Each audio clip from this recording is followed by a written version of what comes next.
Hi, everyone, and welcome to The Mind of a Skeptical Leftist, the show where I promote critical thinking, social justice, and left-wing politics by covering current events and talking to a variety of people who know more than I do. Today, I'm joined by Buddy the Lumberjack from the Cellar Door Skeptics. Yeah. How's it going? Good, Corey. How are you doing? I'm good. I cannot say that I have been listening to the Cellar Door Skeptics. What are you guys covering lately? I mean, up until the last few weeks, primarily politics. We talked a lot about the American election, which was going on. I don't know if you know that. That's been going on for I don't know, how many years has this election cycle been? 7 or 8 years so far. I've learned a lot more about American politics than I thought I knew, and right. It's incredible. But on the flip side, I've also get the chance. I'm the token Canadian now, so I get to kind of introduce Canadian topics, and I've had a lot of fun with that because obviously, for the most part, they're like, I mean, Canada's mostly like us, right? And I go, well, I mean, yeah, we've got horrible people. By the way, can I swear? Do you have an explicit tag? Oh, okay. Yes. Don't worry about it. I try to behave when I'm on other people's platforms because I'm like, I don't know if I'm going to bring you down or if you're just going to lift me up a little bit. But yeah. So there's been the odd episode where I've just literally done explicitly Canada. One of my favorite episodes was the July 4th episode. One of the American hosts, Christopher Tanner, he's not a big fan of Independence Day. And so he said, I want that episode to be all Canada. So we outsourced listeners and various friends to say, hey, what's something you've wanted to know about Canada? And I came out with only a couple really good ones, but it still gave me almost 2 hours of really? Talking. And yeah, like wow. I said, it was just a handful of questions. And of course, in doing that, it's really helped me kind of learn a lot more about Canada and all of the aspects therein, because a lot of people have this romantic view of Canada as, oh, they're polite. They've got that handsome prime minister. And don't get me wrong, Trudeau, yeah, he's a handsome man. But yeah. As far as politics go, I'm still, not really sold. And the only reason I voted Liberal is because federally speaking, that's the biggest way to not let the Conservatives win. Which is, yeah, exactly the one thing we need to stop every time.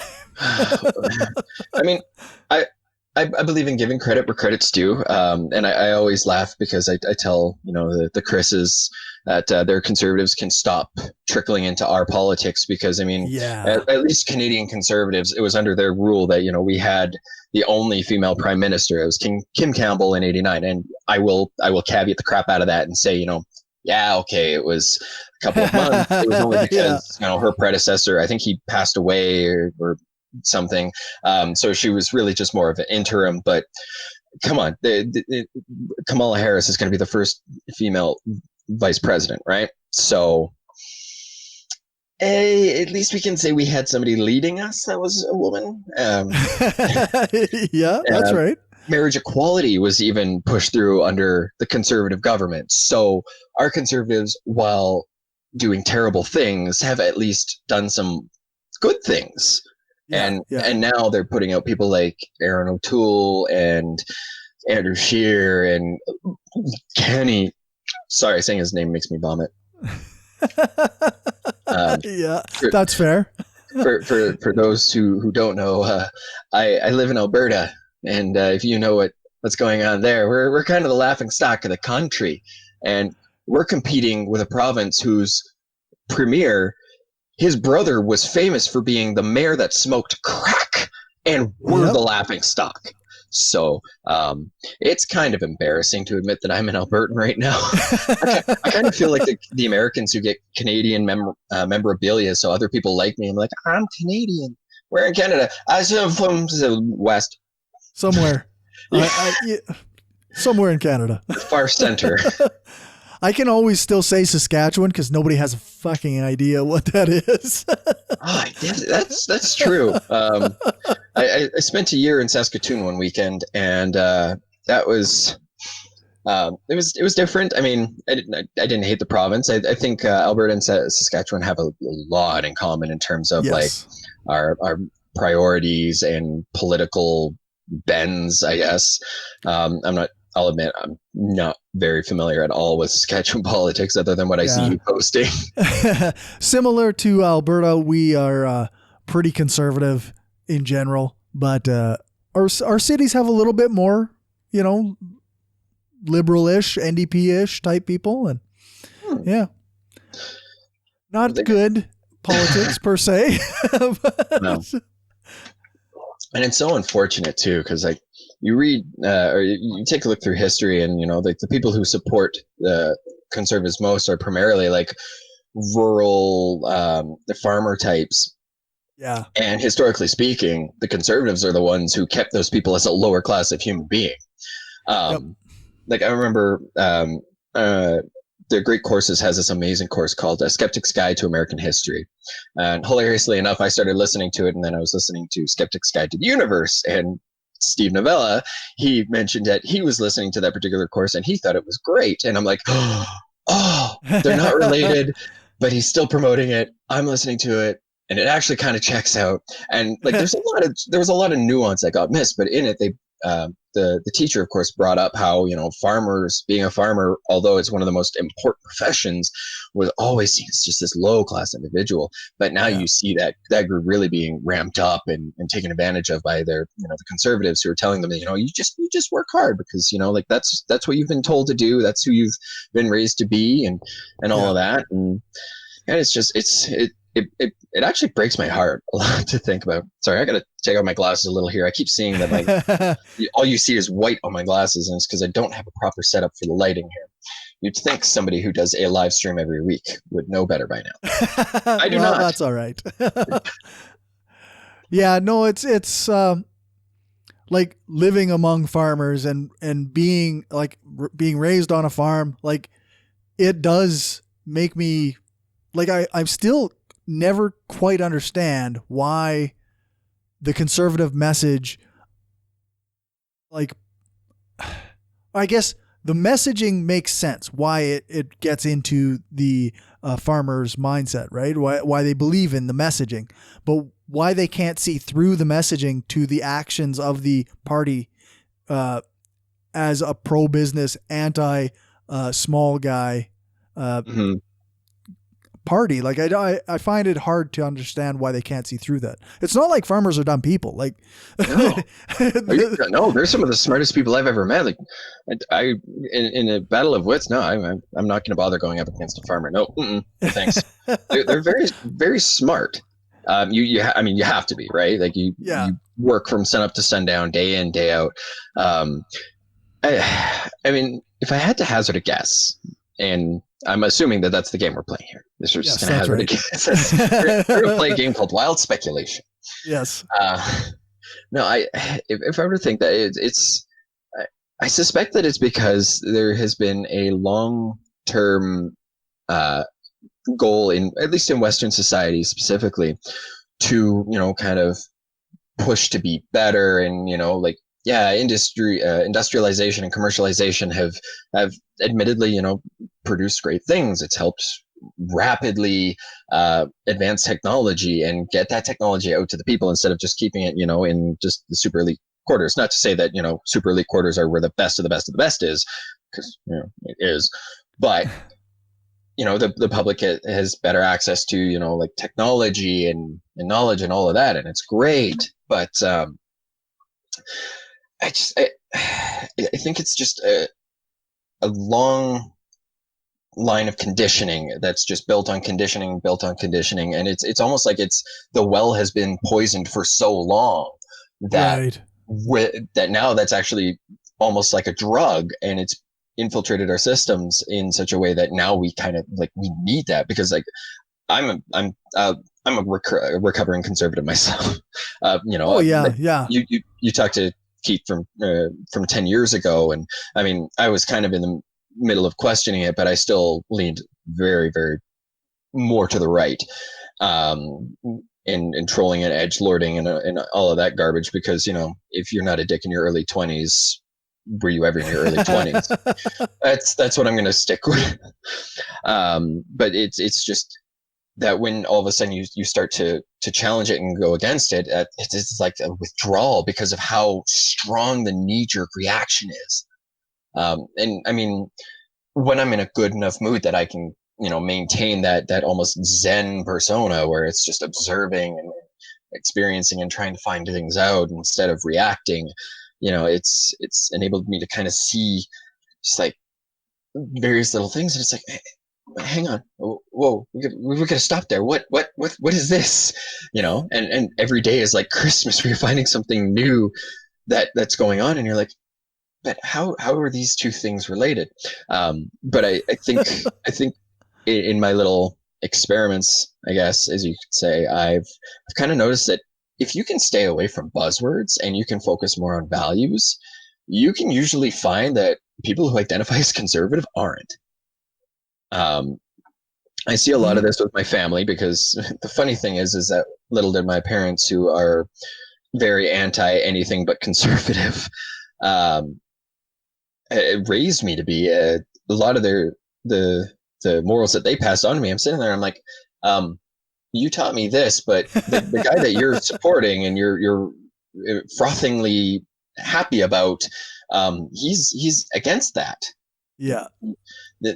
How is this making sense? Like, as a kid, this is one of the few political memories that I have from being a kid is, there was a talk of privatization of healthcare, again, under conservative rule. Right. And this was, for anybody who knows Alberta politics, the name Ralph Klein. I think he had the longest run as premier of Alberta. And what apparently there was talk of introducing a private sector for healthcare. And I remember my mom sitting there and being like, well, they're explaining it to me like, why is it fair that somebody can get the treatment that they don't necessarily need just because they can pay for it? And I was like, oh, yeah, yeah. And that's always stuck with me. And then as I got older and I started questioning things, I'm like, yeah, hey, Wait a the health sec. minister's selling us out here. His wife owns a private insurance company. Why isn't that bigger news? Why hasn't he been called to task? Oh, because he's conservative. We don't care. Questions. Yeah. Yeah. Yeah, you just end up asking questions after questions after questions, and then eventually they just stop. Yeah, that's I often talk about my interactions with my dad because we argue about politics all the time. But one time, like you say, like he's we're discussing, say, billionaires, and we come down on the exact same side against billionaires, right? Like, Yeah. and yet when he says, well, you're right here. And I was like, well, I mean, I didn't just come up with these values out of nowhere. I was raised to value like equal, people having the things they need, like Yeah. not funneling the money up to the top. Like this is stuff that I was raised on in some sense. And somehow we ended up on separate opposite sides. Like, how does that happen? Different sides of the aisle. Yeah, it is funny. So like you, my significant other is a person of color. My wife, she is first generation Canadian. Her parents were born in the Philippines and then immigrated here, and my wife and her brother were born here. So they were born Canadian citizens, but it's kind of interesting to see a lot. It's opened my eyes to a lot of different aspects of our culture, and just the various little nuances of systemic racism going on and all of that. Right. And it's also kind of given me a few minutes where I stop and I've looked at things I've heard my family say, and I'm like, ooh, that's not okay. And Yeah. it's like, hey, so you know how you're all excited about, the fact that you're gonna have kids that actually have a skin color other than pasty? Yeah, those kids, they're not going to be treated as white. You know that, right? They're probably going to be Yeah. on the other end of those comments you're making. I'm actually kind of amazed. Right after, was it Charlottesburg? Is that where the Charlottesville. Charlottesville? Thank you. I did a whole statement about that. Like I wrote like a small essay. I was furious because I was seeing people who were standing by the whole, good people on both sides, and I'm like, Ugh. okay, I've got to say some shit here. And I Yeah. was just like, look, my kids aren't going to be white. I do not see one side as being the good guys because they killed people, or they killed someone who was saying, hey, people who aren't white have a right to live here too. They have a right to be treated as humans. And I flat out said, this is my children, my future children you are talking about when you talk about, or when you disparage anybody based on the color of their skin. Yeah. You might want to check yourself. Um, I amazingly didn't really lose any friends after that, because I do have quite a few conservatives in my circles. So it's not that I hate conservatives. Some of my friends are, Right. Yeah. but I've got a conservative friend. yeah, now I kind of feel like it's so weird to say it like that, even though I'm just being lighthearted about it. It's like, I know there's problems Yeah. with the things too, Yeah. but It's like it's like, well, and I guess one can't for sure say that all conservatives are racist, but it feels like saying I've got a racist friend. and you're absolutely right on that. It's because you point out the racist support of conservatives, and they say, well, not all conservatives are racist. It's like, you're going to have to slow down on that one there, Geppetto, because you're supporting somebody who is actively putting forward policies that are, racist or sexist. Yeah. So you may not wish to identify as it, but you have to explain how you support it if you don't want to be labeled as such. Yeah, that's right. Like you can, like, I know many of my the people I'm around that are conservative. I wouldn't necessarily call them all my conservative friends, but they often aren't. They are of the opinion that they are not racist, but then they will see a Black Lives Matter sticker on my car and say like, wow, do we really need to say Black Lives Matter? Like, oh, dude. I know you don't think you're racist. Yeah. I know you don't think you're racist, but we need we need to talk about this. Yeah, and it's the politics. I've reached a point where, because I know where my family's coming from. Maybe it's a little Stockholm syndrome. I don't know. Uh, they've they've got a lot of learning to do, and I've tried to figure out ways where I can try to educate them subtly. And I hate saying it like that because it really makes me feel like I'm manipulating them, but trying to introduce them to different ideas and ways of approaching things. Oh, that's a much better way of saying that. Oh, I like that. Yeah. And I have to come Well, back and copy this recording. yeah. You um, do have to be kind of subtle about it. Like, cause you can't just say like, dude, that's racist. yeah.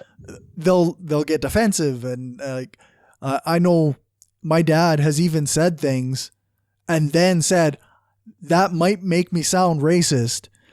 But And I'm like, yeah, it does. you're so close. You're like on the goal line. Come on.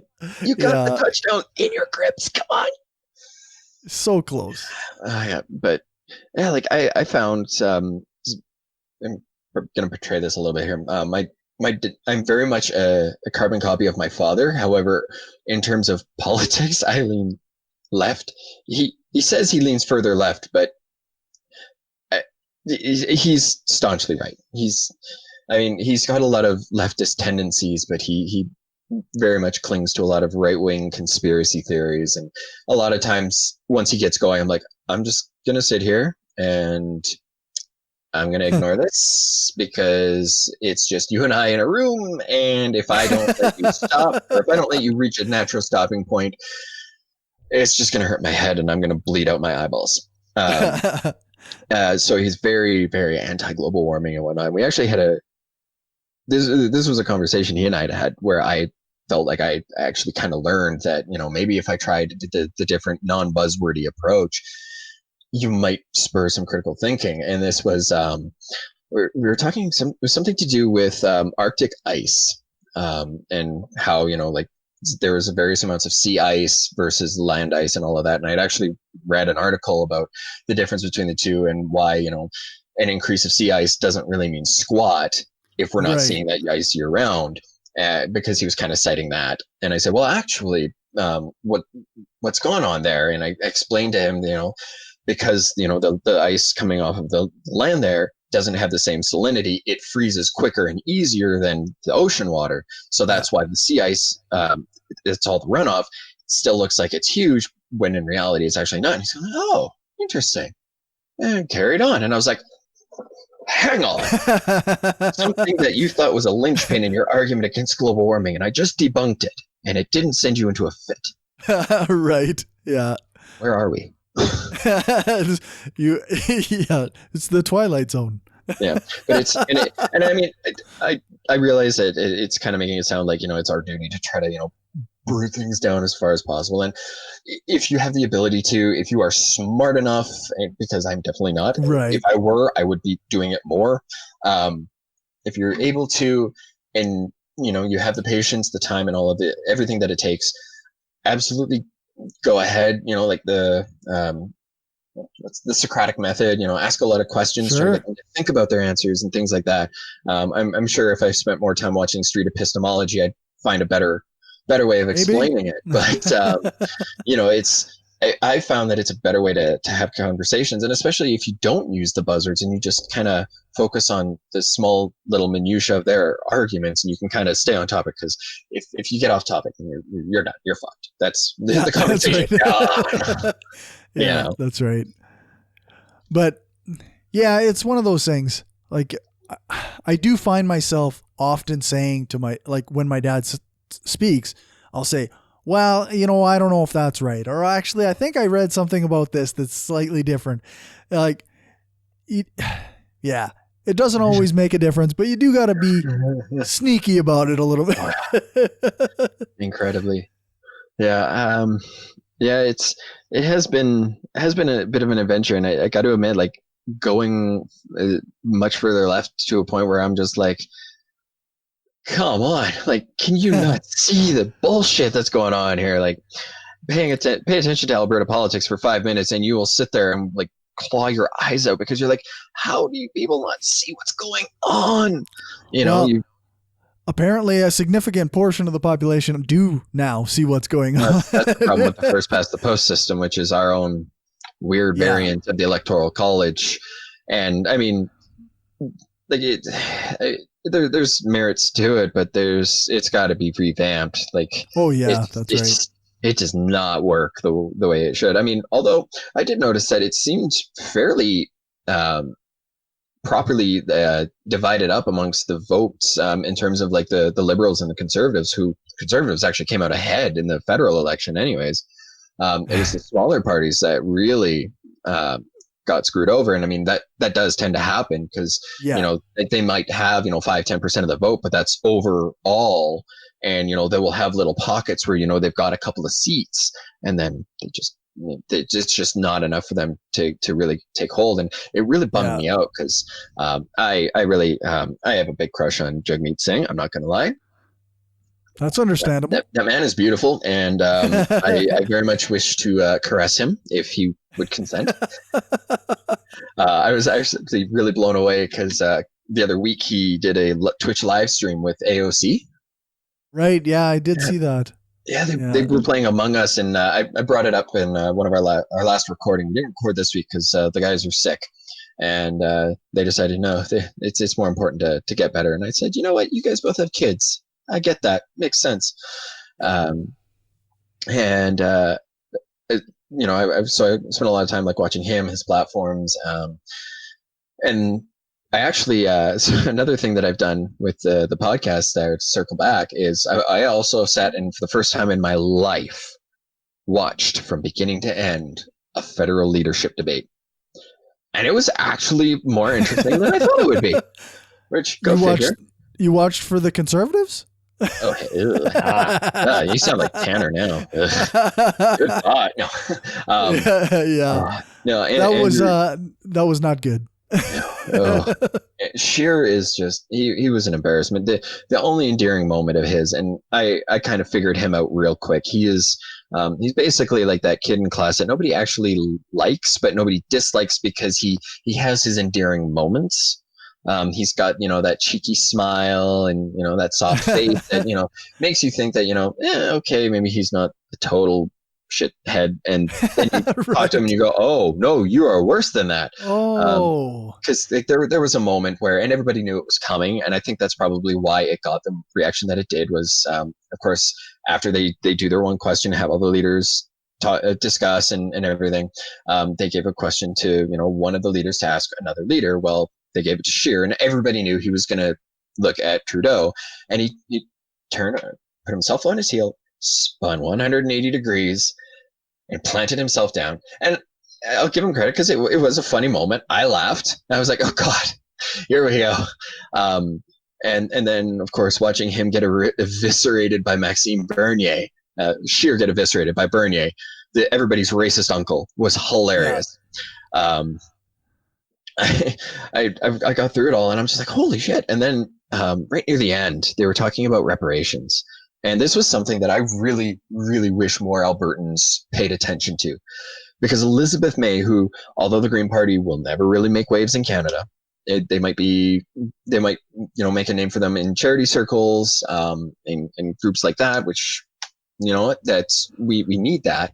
Um, Elizabeth May said something, and it's stuck with me, because Blanchard of the Bloc Québécois, he on the topic of reparations, had suggested it be based off of provincial carbon emissions, and May responded to him and said, that's a nice idea, but that's not going to be fair to provinces like Alberta, because as we try to downsize the oil and gas or reliance on oil and gas, they're going to be hit economically the hardest, and that's not going to be fair to them.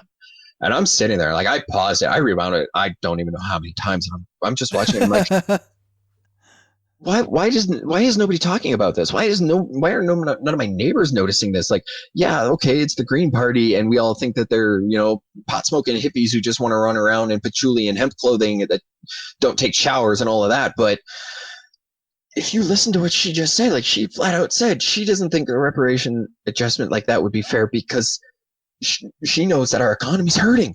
Listen, the Yeah. Conservatives aren't the only one who recognize this.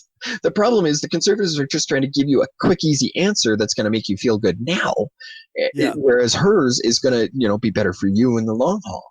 And that was just, it was so devastating to me, because I'm like, somebody actually gives a damn about us, and all we can do is spit in their face. Yeah. Well, that's pretty natural for the conservative provinces. Uh, Mm. like, I'm not a Ralph Goodale stan in any sense, but he was our liberal mainstay in the province for forever. Mm-hmm. Years, and he's won his seat, and he's been our representative in the federal government for years. And then this time around, they just, they, like, the voters of our province said, you know what? We don't want any representatives in the federal government. We would rather vote entirely blue. And so Saskatchewan was 100% a blue province, according to the last federal election. Oh wow. Actually, I think I remember seeing that. I didn't realize it was that big of a shift, which goes to show how much attention I clearly pay. Because I know federally speaking, like, even during Alberta's orange term, we still federally leaned hard on blue, and Yeah. I was just like, oh man, can we just have a federal fracturing of the Conservatives like we did in Alberta just for a few years? It'd be nice to have that, peace and quiet. Although, who knows? I mean, Kenny's pissed off a lot of people, so he might be fracturing the Conservative vote again. Yeah, I could see that. Which, I mean, go for it. You know what? Yeah, that's right. I know you guys will pull rank and band together again, another 4 years later, but go for it. Just keep doing. Because I was laughing because a couple of weeks ago, of course, they were doing the address because Alberta's back in a lockdown. which we should have done from the beginning, but yeah. Yeah. Instead, it was more important to worry about the economy, which we could have worried about less had we not given away billions of dollars in tax incentives to companies that were just going to fire thousands of people and leave. But who saw that coming? Yeah. And reading the comments, just of course, everybody who wasn't a conservative. Yeah, which was probably more than half of the province, but they just didn't get out and vote.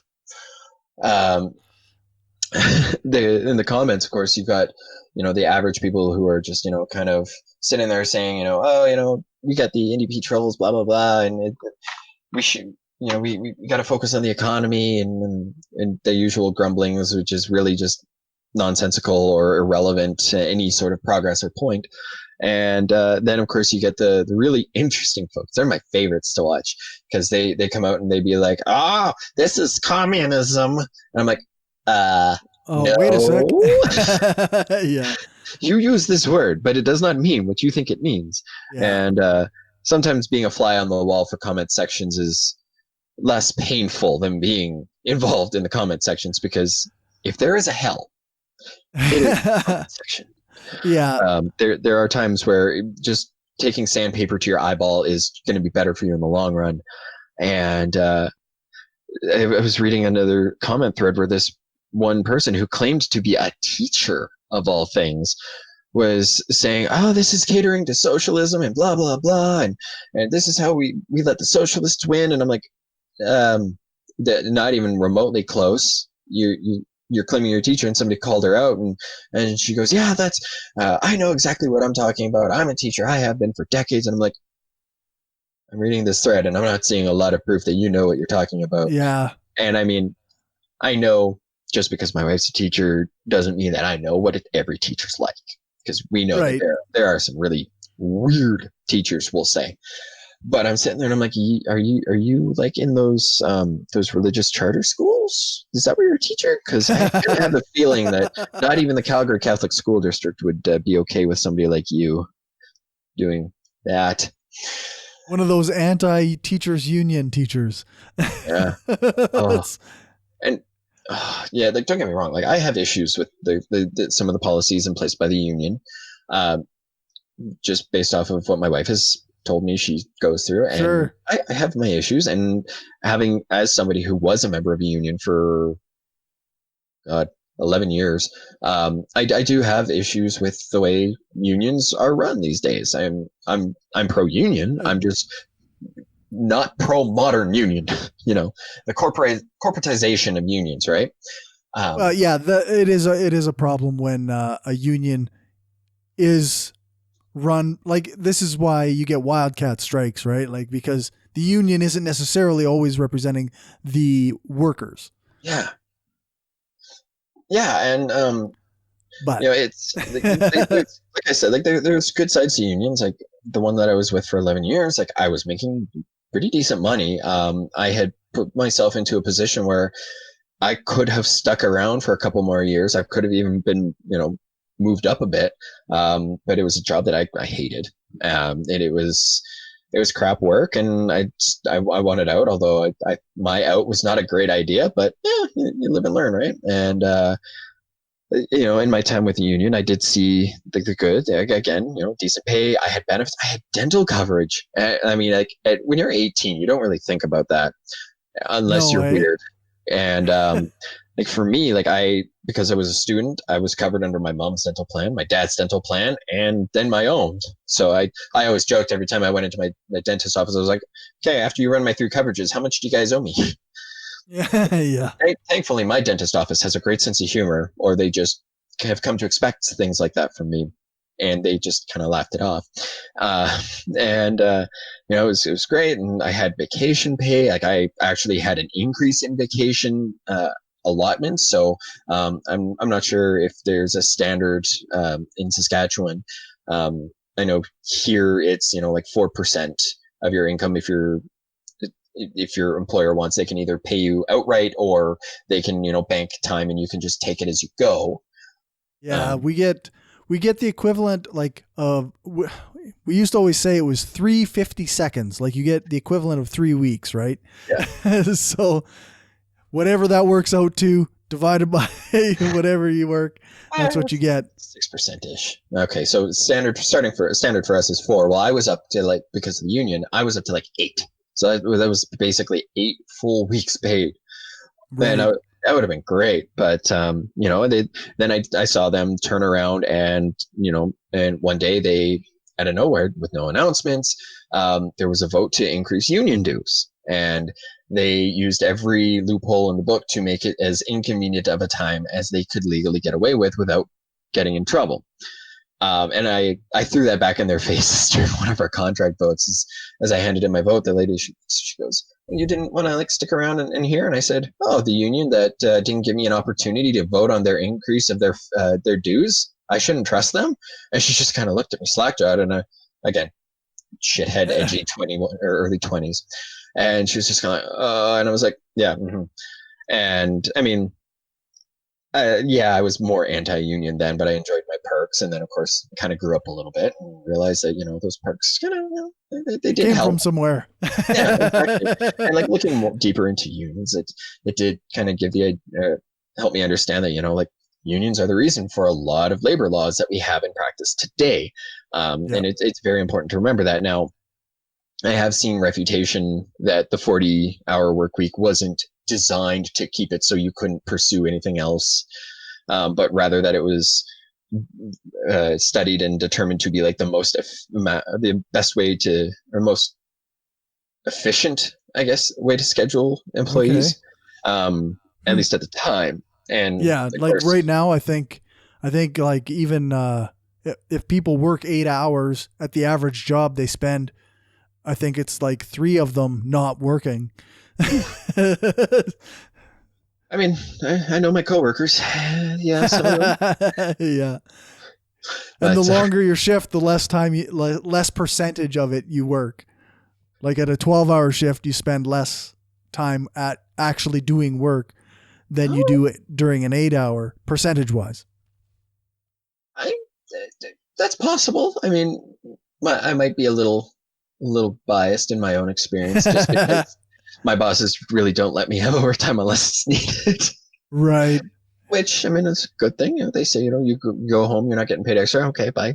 I don't work extra if I'm not getting paid extra. Come on now, I know my worth. Exactly. Yeah. I mean, I'm worth more than what you guys already pay me, but I at least know that much.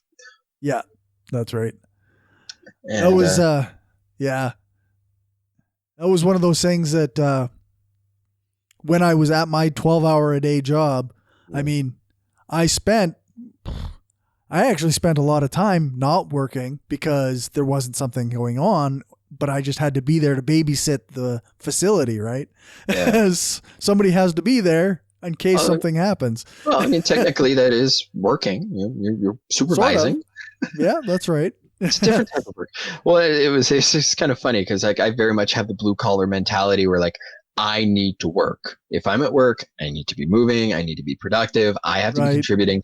And ironically enough, for the blue collar mentality, it's like I have to be there to because if I'm not there for my team, then the rest of my team suffers, which is kind of hilarious when blue collar workers think of things in that, and then they go and support the conservative ideologies of it's all about you, it's all about me, and I got promoted to like a ship's more of a supervisor role. So it used to be that like I would go in and I would spend my 8 hours doing my job, and I could measure how much work I did. And then, of course, I moved up, and now my work isn't really measured like that. Right. And now it's kind of like a lot more of a gray area. And so like there are days where I stay like an extra half hour because it's like, I don't feel like I did anything to deserve what I got paid to do. Like, crap. And so there are times where like, even with my boss is by and I don't think I'm looking at the right screens, I quickly switch my monitors. I'm like, look at my graphs, look at my graphs. Just because I'm kind of like, I can't show you everything that I've done. A lot of it's been really abstract and in my head. And so it's, you got to learn to, give yourself that leeway. And I don't know, maybe that's just part of the problem with the corporate world is that the higher up you get, the more you have to create that gray area to justify being in that gray area, which is a weird vicious circle to think about. Yeah, that's right. And you gotta get past that anxiety of, feeling like you have to be productive. Well, yeah, there's different versions of production too, right? Like Yeah. there's a productive in a creative way, or like a idea sense, or there's creative in like, I can show you the material that I have produced sense. Yeah. And yeah, like, and I mean, at my old job, we ran pumps and we pumped water away. Mhm. Right. So to be productive in that, I mean, if there's no water, you're very limited in what you can produce as an employee. Right. But Yeah. And absolutely. And I mean, I've worked a lot of different jobs, come to think of it, in the last few years. I think the one that really for me was like just the worst in terms of that mentality shift was when I was working sales. Because of course, like, I come from a what? very, very, very much a, like, I don't like salespeople to begin with. I don't like the pushy sales tactics. I may have mentioned this last time we spoke on your old show. I have a degree in psychology, so I understand a little bit of social psychology enough to kind of pick up on subtle little tactics that salespeople will use to try to prompt you to buy. Right. And I very much see that as, manipulation and deliberate coercion. So I, morally speaking, like, I won't, because I'm like, no, that to me feels like I'm seeing no and trying to argue against it, and I have issue with that. Yeah. The whole idea of last minute resistance or whatever, and pushing through resistance is like, Consent means in every set way. exactly. And there were times where I'm sitting there and I'm listening to the guys who are trying to teach me these sales techniques, and I'm just like, you do know no means no, right? Like, if you're out on a date and she says no, you can't stick your finger there. You're not allowed. You You're don't not get to to sit like, there yeah. and try to argue that you should be allowed to. Like, I mean, don't get me wrong.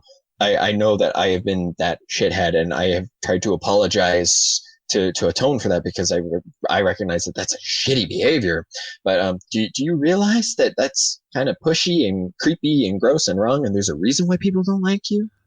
Did you know that, right? Yeah, that's right. And just being pushed and being told that, well, you're not selling enough. I'm like, okay, but like, I'm also, understanding that no means no. I'm making the soft sale. I'm helping them get a better, more informed choice. They'll come back to me more in the long term if they trust me than if they Yeah. feel like I'm just trying to force them into buying something. And so, of course, I butted heads with those supervisors a lot. Right.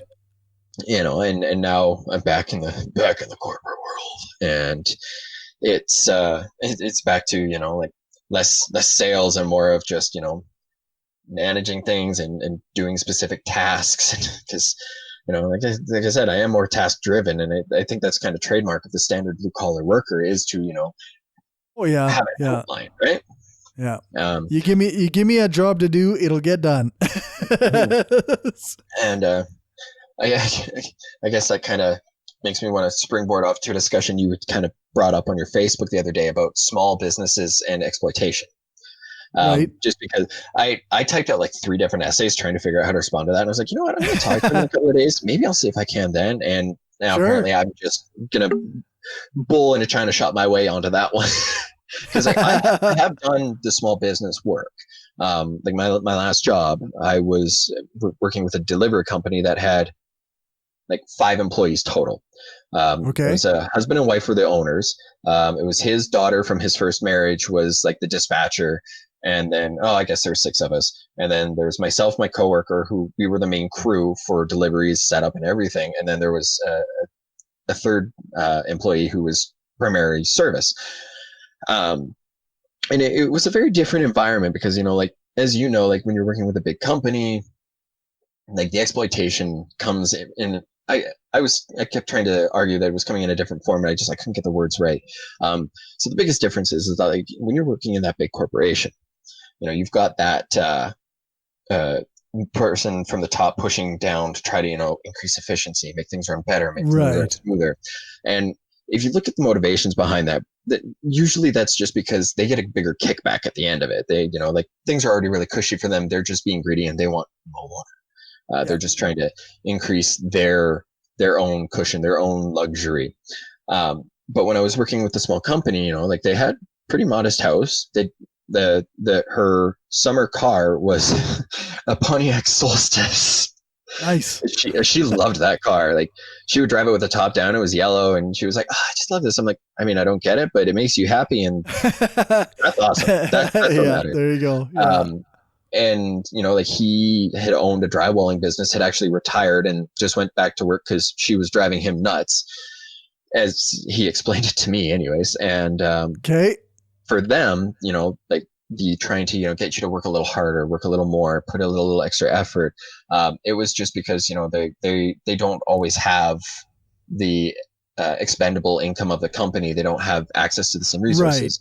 Right. And one thing that I was circulating around was, like in a big company, they have the capital to order more resources at once, which means they can get a bigger discount. Well, that discount is only available if you're buying in those quantities. If you just need the smaller quantities, you're paying more per price per unit. And this was something that I learned in the grocery store is usually buying the bigger item, it is actually a better deal simply for the fact, I mean, if you're not going to go through the whole thing and it's going to go bad before you finish it, then obviously, you can right. do But if it's something you can, yeah. I'm not the teacher. That's my wife. You do your own math. And for them, it was, just trying to make the most of what they had because they weren't sure if they'd be able to get the next step without, like cutting into somebody else's pay or shorting the company or whatever. So yes, exploitation, absolutely a thing. But there's a different intention behind it. And I know a lot of people don't. I know a lot of people, they don't like seeing the intention, and I understand that. And if you don't want to, you can feel free to just put your fingers in your ears, go la la la until I'm done. I don't know, I'll be another minute or two here. And it's at the big end, it's just sheer greed. But at the smaller end, it is more about sustainability and trying to maintain a continuing business, because it is a small business. You don't necessarily have all the resources and all of the abilities to provide for your employees, because you can't take advantage of all of the big tax loopholes either, because you just can't afford them. Right. And that's kind of the thing that drives me nuts, is people going, well, anybody can do it. So, nah. Yeah, no, not anybody. But no, you're right. There are different motivations per se, but I think that it still needs to be acknowledged, right? Like, somebody on my comment on my post commented, it seems like a weird argument to say that corporate exploitation and small business exploitation are equal. And I wouldn't argue that they're equal. Nike has had child labor. Coca-Cola has started wars. These are things that you don't get from your local business owner. Yeah. But quite often, a local or small business owner, and I guess I can to an extent speak to this from personal experience, because I did work for a big oil company. And then I was bought out. Our facility was bought out by a much smaller company. And as a result, they cut staff naturally, because they can't afford it. But that means that the workload is distributed. The same workload is distributed among fewer people. Yeah. And then they are more inclined to expect you to do things that are out of your normal wheelhouse. It's easy for you to, like at my job, it was easy for me to get used to the facility that I was working at. Right. But because they didn't need as much staff there, and they had already got rid of staff they didn't like at the other facility, I got moved to the other facility. Right. And then they cut back on your overtime, and then they cut back on your benefits, and you don't have a quote unquote pension plan, stuff like that. Like, so in the end, you're not getting as much value out of your labor as you were before, even though before you were feeding a corporate system that's inherently corrupt and greed driven and awful on many, many levels. but to the individual worker, you're actually losing more by being employed by a smaller employer than you were, Yeah. So it's again, it's not equal, but it's not without exploitation. Oh, most definitely. And I mean, like I won't. I hope I don't romanticize my former employment, because I did have a lot of issues. There are reasons why I did not work, or why I stopped working there, and one of the biggest reasons. So what I was doing, just to kind of put into perspective, is I was installing and delivering fitness equipment for a company that used this small company as a contractor for their um, to do their deliveries, because it was cheaper for them to outsource it and have somebody else take care of it for liability's sake and all of that, which is a whole other lot of issues and discussions, especially at my new job. Oh God. And so of course, again, smaller company trying to keep costs low. They didn't provide benefits. Well, now I don't know how familiar people are with carrying treadmills. The average house treadmill, I would say, like the base, so you've got your motor and then the board and all of that. You're looking at about two to 250 pounds for the average one. A light one will They're be like not light, 150, yeah. 200 pounds. And the heaviest one in residential, at least when I worked there, was about 400 pounds. And part of the Right. reason why they wanted me on the crew is because they knew I could deadlift 400 pounds. So they're like, you can carry a 400-pound treadmill, or at least the heavy end of the 400-pound treadmill. We need somebody like you. And I'm like, Oh, okay, fuck. good. I will work harder, as Boxer would say. I lift And things up and I put them down. yeah, it was kind of my mantra. And but one day I had woken up, and like I've of course, through my time doing a lot of weightlifting, I have learned that I can hurt my back if I'm not careful. Yeah. And of course, and yeah, I mean, now I'm in my 30s, so I'm a little more inclined to be careful, but in my 20s, not so much. Well, about 3 months before I decided it was time to stop working there, I was walking up to a house, and this was May, and it was snowing in May. Because it's Canada. Canada, yeah, that too. And I happened to hit a patch of ice, and I knew my back was a little tender, but I knew how to move in such a way that I wouldn't hurt myself doing anything. Well, this threw a literal wrench into my plans, because as we're walking, one foot hit an ice patch and went that way. And I managed to keep myself upright and not fall over, because my poor coworker, he was like 6-7 inches shorter than me, and I don't think he could have got there in time to catch me. And I kept myself up, but I could tell that I had tweaked something, and I was like, oh crap. And then finished up that job, went to the last job, parked the truck, got home, woke up the next morning, and I go to put on my socks, and I mean, I'm 6'2", so yeah, okay. Putting my socks on can be a little bit of a task, because I got a lot of distance to travel. And standing up, I tried to do the flamingo thing. Well, I got 3 inches down, grunted, because all of a sudden my entire back seized. And I'm like, ooh. And I'm like, oh, this is good. Okay. Laid down for a few minutes, got up a little bit later, and my wife and I went and did our errands. And I got home, and I'm like, oh, I'm not working for a few days. Called up my boss, and I said, yeah, so you remember how I was a little stiff the other day? Well, yeah, no, I'm really stiff now, and I'm not working for the next few days. And it was in those few days that, of course, it all kind of came to light, because I was like, okay, this is 2 days now that I'm not working. So that's 2 days of pay that I'm down. I don't have benefits, so I have to try to find a cheap massage therapist. And fortunately, a friend of mine, who was doing her student rates because she was doing her interim, was available and got me in right away, and was an immense help. And I think she enjoyed the fact that, yeah, I may be, a gym monkey, but I'm also aware that massage brings pain, because I lived with a massage therapist for years.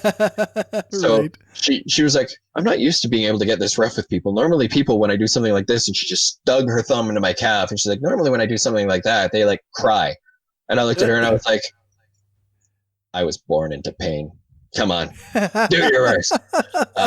Also, I know it's going to feel a lot better, because as soon as your thumb's out of there, endorphins are going there, and it's going to feel fantastic. And Right. so finally, after a couple of days, got my back patched up, and I'm like, had I not been able to recover from that, I would no longer be able to work. I would not have coverage for any sort of workers' compensation or whatever. Small company that really didn't pay into a lot of that. And I'm sitting there, I'm like, my God, I am 30 years old. I could have ruined my life. So then I decided to get an office job. Um, but it's the fact that I was working, and I mean, partially, yeah, it was my own dumbass fault. I knew I probably shouldn't have been, but I did anyways. And then, but recognizing that, I was just like, I work really hard, and I think I need to ease up a little bit and not do this whole, acting like I'm in my early 20s, because I'm not in my early 20s anymore. Those days are gone. Yeah. And the older you get, the worse it gets. Oh, I know. Like they say, you're supposed to get like 8 hours of sleep. I find that if I get 8 hours or more of sleep, I wake up and my back is sore, and I'm like, oh, come on, man. I slept enough. Now I got to deal with this. Like, come on. That's when I feel the best, is right after that sleep. But I only usually get 5.5 to 6 hours, no matter what I do. So, yeah, I know that feeling. But like there's no real aches and pains after that. But yeah, no, it's as you get older, it's just. And so I kind of wonder, like this, you see the guys who are like doing these hard physical labor jobs for like their entire career, and you wonder, like, how did you not die? Yeah, I mean, I guess on some level you get used to it, right? So, yeah, I don't know. Like even at my job, like we had to pull pipe and like pull wrenches and put in pipes, and we lifted a lot of heavy stuff too. And it is the kind of thing where you get used to doing it the right way. Yeah. So then you don't injure yourself, and then sometimes you do it wrong, and you remember why you do it the right way. Yeah, no kidding. It also kind of makes me wonder, like, can a person literally be held together with nothing more than sheer spite and determination? Well, yeah, maybe. Yeah. It's no longer mind over matter. It's mind become matter or something like that. Yeah, that's right. Yeah. The frustration at your job built muscle. Yeah, combine old man strength with sheer desire to just prove somebody wrong. Yeah, that's right. Well, we're coming up on an hour. Wow. So we should do the counter propaganda. Oh, I think I had something written about that. You did so. Oh no! Now I got to pull up my email because that's where all of the information went. Well, I've got it right here. It says UCP propagandists. Oh God, Matt Wolf. Oh, is that right? Oh, I don't. Yeah, in Alberta, it's kind of becoming a thing to talk about the Mats and what the Mats are saying. Oh, geez. God, what the hell That's are they doing? That's never a good sign. No, it's really not. They're people who get paid hundreds of thousands of dollars a year to basically just be spin doctors. So Matt Wolf is one of the more notorious of them. He will, of course, get on. If I pull up his Twitter, which I do so begrudgingly because usually it's full of think anybody who supports Donald Trump. Yeah, so frustrating. Yeah, that's a good way of putting it. Here we go. All right, so his most recent tweet. Yes. From the 14th of August, his pinned tweet says, the NDP will call anyone and everyone who disagrees with them racist. The NDP diminishes actual racism by throwing the word around so cavalierly. That's very much... This is a person who has no idea what he's talking about. No, clearly he doesn't. Basically, that's been a very common tactic of the UPC, the United Conservative... UCP, yep. United Conservative Party, or United Clown Posse, all depending on how masochistic you feel. Yeah. Basically, anytime they're challenged, well, the NDP, and it's very much all their spin doctors do is they'll go to threads and whatever, and all they'll do is just be like, well, the NDP caused all of these problems. The NDP are the reason we're this, that, and this, and of course, the average Albertan, by virtue of going through a school system that's been to put it nicely, fucked over by over 4 decades of conservative dynasties. Basically, everybody has conservative sympathies. And I mean, I still recognize them in myself, and I try to own up to them whenever I see them. Right. And that's pretty much all it takes is the whole whataboutism. Like, you remember back in 2016, well, her emails, but her emails, but her emails, whataboutism won Donald Trump the day. Well, now whataboutism is, dominating the UCP arguments because it's literally the only argument that they have. Because they suck so bad. Oh, it's just, honestly appalling. It does a lot of, promoting various people of the UCP who do horrific things. Like, I don't know if you heard about Tyler Shandro, our health minister. Remind me. So I earlier in the episode, I did mention about how somebody in the UCP's wife owns the owner of a private health insurance company. Well, that's our health minister whose wife owns a health insurance company. And it was a big deal for about 3 minutes because seems like a bit of a conflict of interest. Just a little bit. And put it on, if that were the NDP side, oh, you bet the UCP would never shut up about it. But, because it's their side, it's hush, hush. Don't talk about it. Right.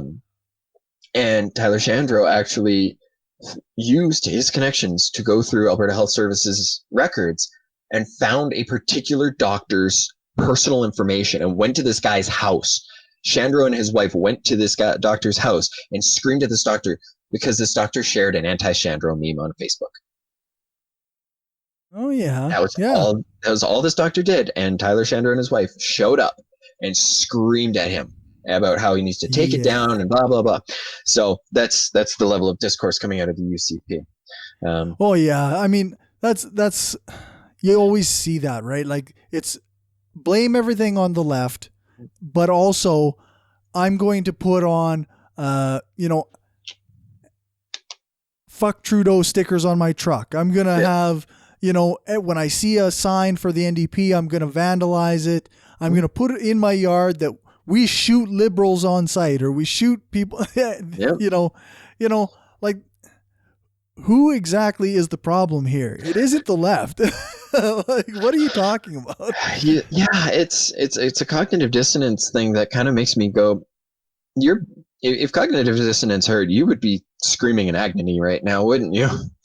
Or maybe your brain has literally just ripped itself apart, trying to wrap around. If they could feel pain for it, they would be crying. They would be crying because crying and so many things. Let's see.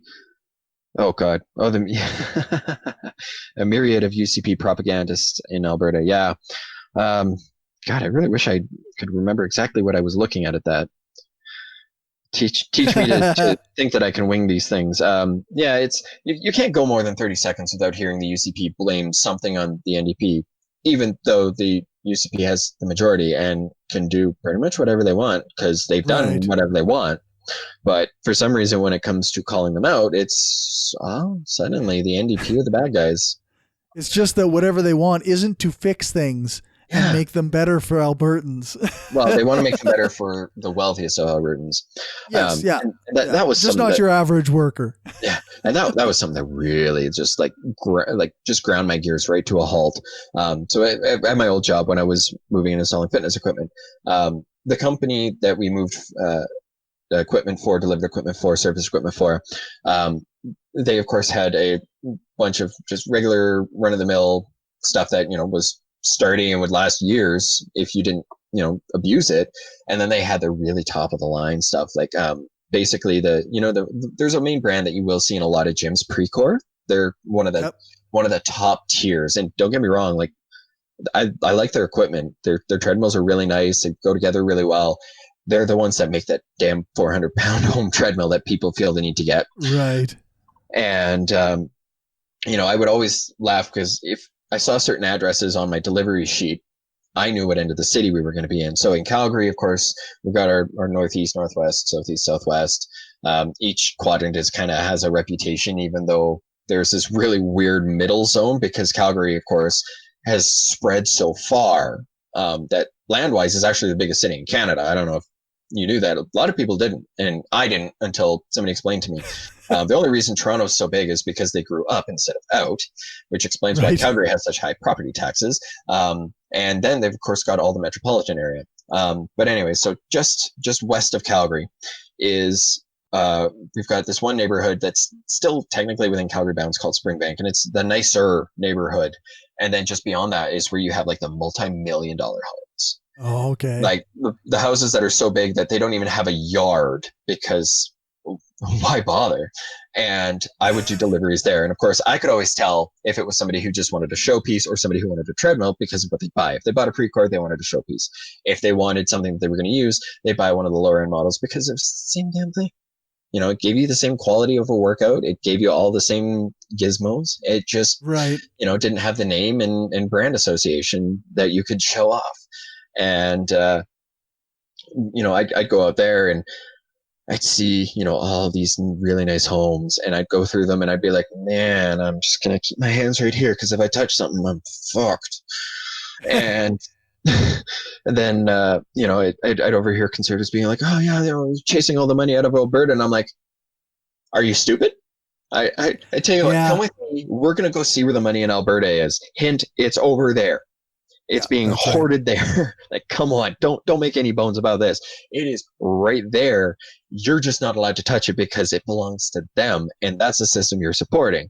No, it's the NDP's fault. They're taxing me too high. I'm like, well, if that guy paid his taxes properly, yours wouldn't be that high. No, that tax is bad. I'm like, oh, we just can't have this conversation.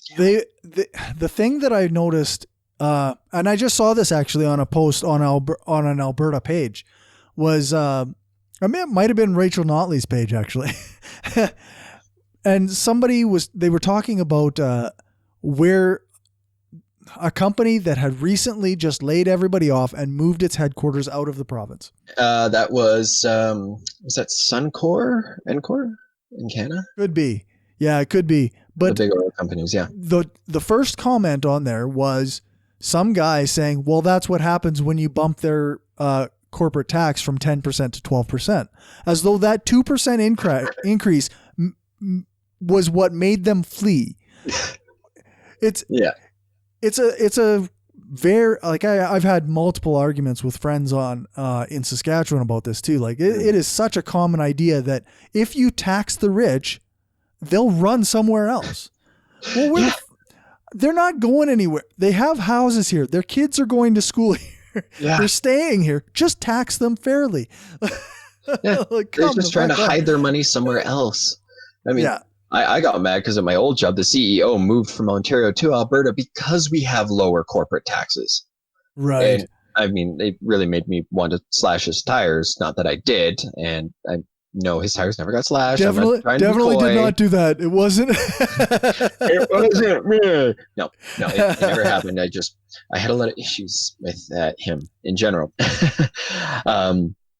But yeah, and you're absolutely bang on. And the biggest thing that really frustrates me, and again, this is kind of going to circle back a little bit to what I've gotten myself into doing, like work with the podcast, is a lot of what I've immersed myself in is discussions on like decolonization in terms of, you know, like taking away a lot of the values that were implemented and strategically designed by the colonists, as it's been taught to me by a good friend of mine. It's actually a former client from when I was a personal trainer.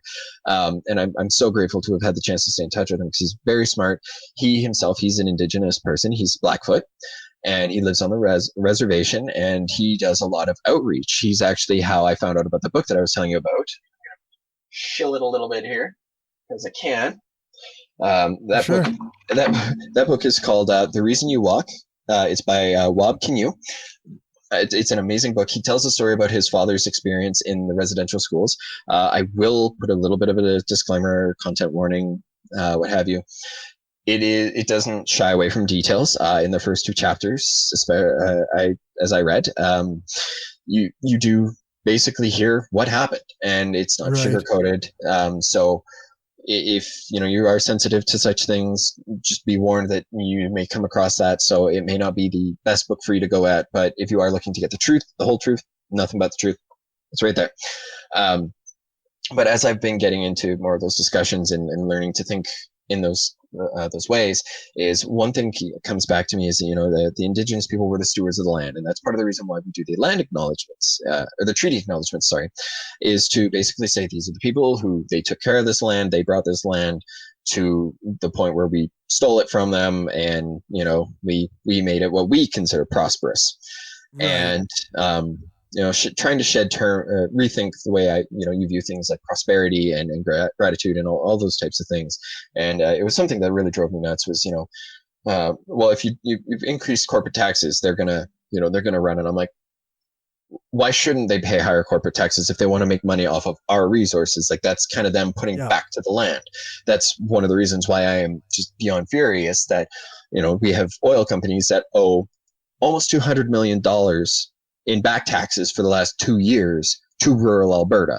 We have small municipalities that can't afford basic services. They can't afford to fill their potholes. They can't afford to, pay for their essential services because they haven't been paid by the people who have used the land to make money. And that's part of the reason why I get so infuriated, is because it's like, well, so they're allowed to just make as much as they want and they don't have to give anything back. Well, they gave us jobs. Okay, that's nice, but they're still taking more than they're putting in. Yeah. Where at what point do they have to have that, responsibility? That's why they're profitable. That's why their profits grow every year, is because they're taking more than they're putting back in. Exactly. And so it's this idea of, you put back in to you show homage, or you pay tribute and show gratitude for your prosperity, and you respect the fact that you were prosperous, instead of just take, and look for every corner you can cut and every loophole you can exploit to take even more. And so that whole idea that like, if you raise corporate taxes, you're going to chase business away. I'm like, good, because maybe then we'll get businesses that actually care enough about putting back in, and not just treating our people like a workforce, but actually recognizing that these are people who they're reliant on you for jobs, and you have the means to take their resources and help them make a sustainable living off those resources. So why is that such a bad thing? Why do we need these great big corporations that come in and just exploit and take advantage of and everything? It's like all the cities, I don't know if it was last year or the year before, in the US, they were all competing for this new Amazon headquarters. Mm-hmm. And so like the cities, the states, they offer them all these tax breaks and all these, they don't have to pay property tax, or they get this section of land for nothing, or, they offer them all these incentives to bring this to their place. And the idea is that if they create jobs, then that's good and good for the economy. And that is true. In theory. But also, Amazon fucking sucks. You shouldn't be giving them incentives that, mean they don't have to pay their fair share into the society that they're draining. Exactly. And it's all about showing the respect. And one of my favorite terms that I always see these entrepreneurs on Instagram promoting is, gratitude, be grateful for the things you have. And it's like, then why are you supporting these companies that have new concept of gratitude and simply go out of their way to try to take as much more as possible? That's why I laughed a good fair bit when I was reading about the Micmac in Nova Scotia, how that now they have that controlling interest in that fishing company, even though now that fishing company can actually make more money because they can use some of the licenses that's owned by the First Nations communities there. Yeah. Obviously they still have to respect to an extent, and the whole, reasonable living limitation, which I know hasn't been established, although they've kind of discussed loose limitations. They haven't fully put that in place, which I think should be the next step. But this is still giving the people who've stewarded the land the chance to really prosper off of it and make the most of it, instead of just having it taken away from them and having their traps set on fire because somebody who simply just grew up there and feels entitled to that land doesn't like the fact that somebody else can do something that they can't. Yeah, I actually just heard an article or heard a podcast today talking about that situation, and there was apparently another group where another First Nations group that has the similar right to fish for lobsters in that region, and somebody was shooting at them. Yeah, that wouldn't surprise me. A couple days ago. Like, I mean, there was already all this trouble where like white corporate working fishermen were like setting fire to places and trapping people in buildings and destroying traps and all this. And now apparently they're shooting at people too. Well, when in doubt, frustrating. Get your boom boom stick, right? Yeah, geez, eh?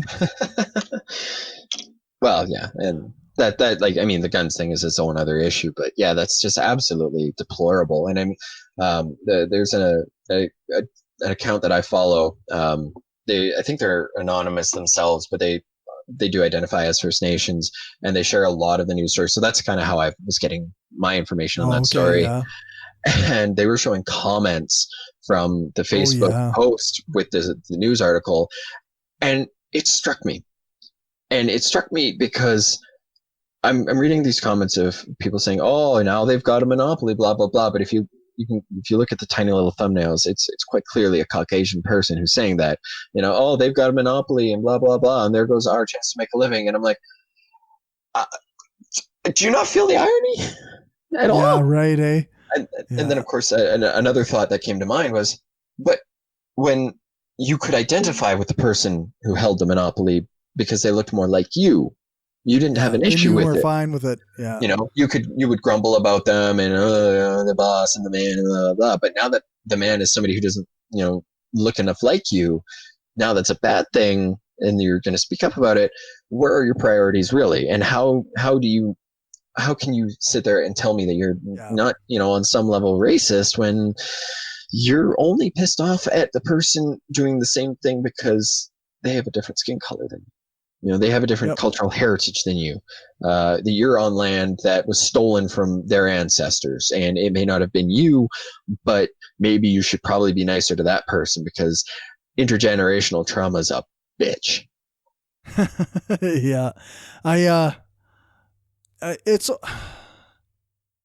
wonder, because a lot of times we like to say that these racial issues come down to like an economic type of anxiety, and there is a level of that, but also there's also been like decades and decades of like almost propaganda, right? Like it's mainstream media, so it's considered factual, and the way that they've framed things for so long is that like Indigenous peoples are getting special treatment. They're getting, extra rights. They get more than you.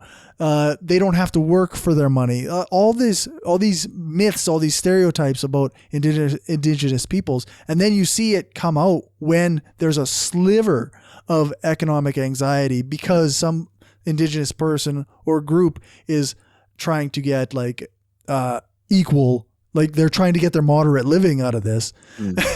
And then all these decades of propaganda comes to the front of these people's minds, and it combines with their economic anxiety. But also it's totally racist because they've been fed racism for so long. Yeah. And like absolutely spot on. To draw a parallel, not an equivalency, but a similarity, I guess, is like as you were saying, like built upon these years of ingrained messages of subtle racism and all of that. Like back in World War II, part of the reason why Hitler was able to rally everybody against the Jewish community is because there were how many millennia of anti-Semitic sentiments and all of that. Right. So that those things were already embedded in the culture.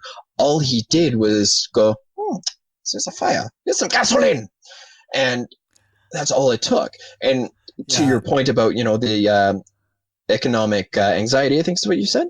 Yeah.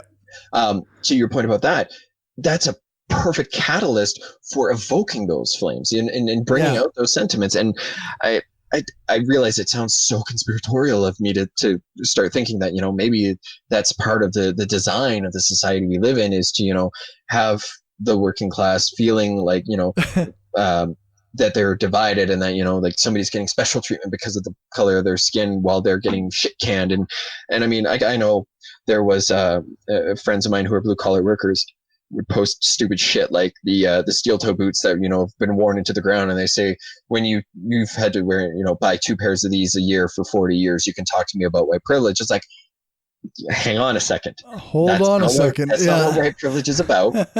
I know the word Yeah. privilege makes it feel like you should probably be given a little more. I know, I felt that way too when I first was told I had that. I was like, I feel like I've been robbed of my privilege. Come on. And it's oh, Jesus, it's a powder keg. It's these are all embedded in there. They're all holdovers from previous generations, and their attitudes. I mean, my grandmothers, I love them both dearly. I think they are both sweethearts, and they have. Well, I will add that they have both welcomed my wife with open arms. Neither of them have deliberately come out to say anything that's offensive. However, as a product of their time, there are things that they say that are. And, Right.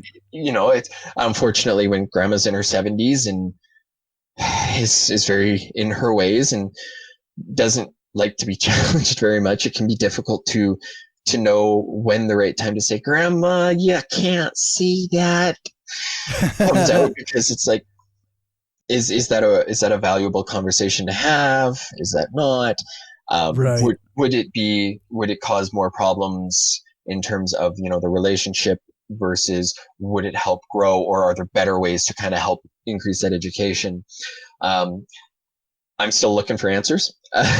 So if anybody has any really good experience with talking to family about maybe being more sensitive to issues surrounding race, that would be most welcome. My Twitter handle there is @BuddyLumberjack. Yeah. And we are we are at the point in the show where I have to say, where do people find you online? Oh, that's perfect. In the Twitter sphere, I do use @BuddyLumberjack. That's where I do a lot of my.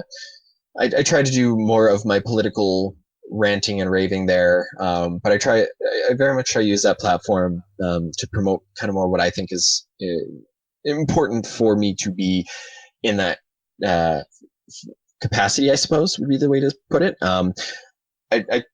I believe it or not, I try not to swear. I don't think I've actually used the F-bomb on that account once.